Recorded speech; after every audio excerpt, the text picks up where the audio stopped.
Okay, we're going to look at Chinese Cinderella today, which is in your blue Edexcel anthology, and it's on pages 22 to 24, and we're just going to pick out a few points from it.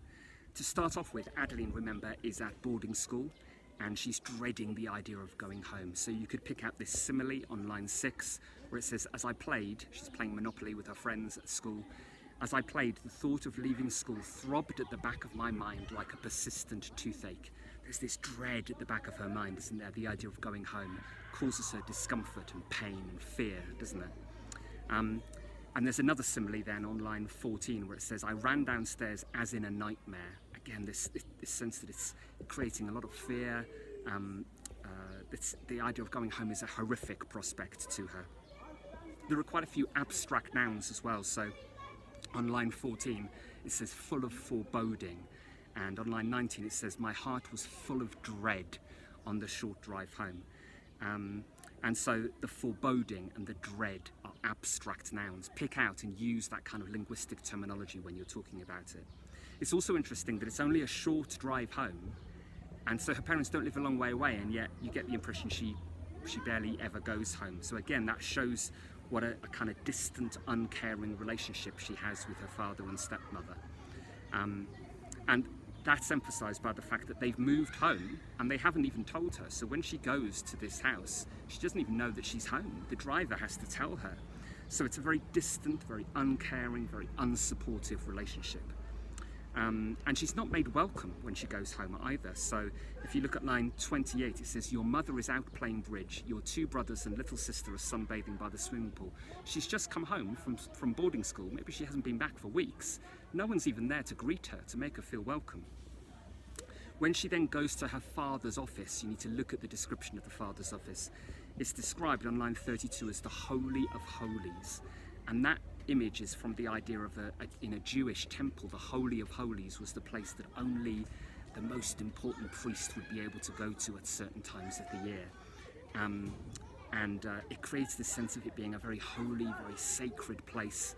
And of course, as Christians, because of what Jesus has done, because of his sacrifice, we're able to enter into God's presence. But for the Jews, this was a scary experience, the idea of entering into God's presence. And so when the father's office is described as the Holy of Holies, she's quite afraid about the idea of going in because he's such an authority figure. Look at the word timidly. It's an adverb. Again, use your linguistic terminology. The adverb timidly at the beginning of line 33 again emphasizes her fear at that point.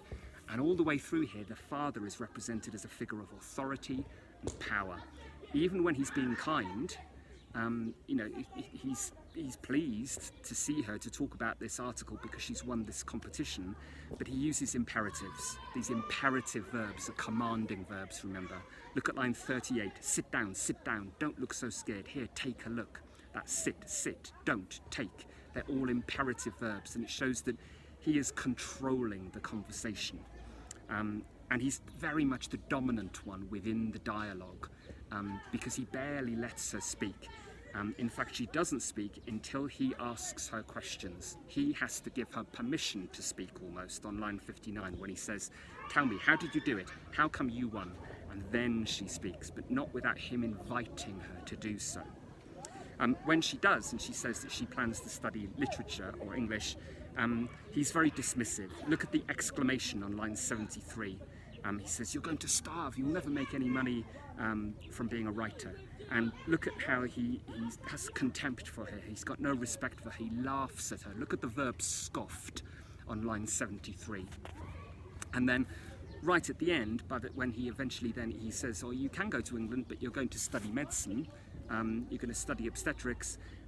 She has mixed feelings. I think on the one hand, maybe she's a little bit frustrated that she doesn't want to study English, but mainly there's this sense of overwhelming joy and relief and excitement that she can go to England because in her mind she's escaped. It's an opportunity for her to leave Hong Kong, to be independent, to make a run for freedom almost, away from her family and to another country, and it's an adventure and it's an opportunity for her to succeed. So there's this overwhelming sense of joy and relief at the end of the text.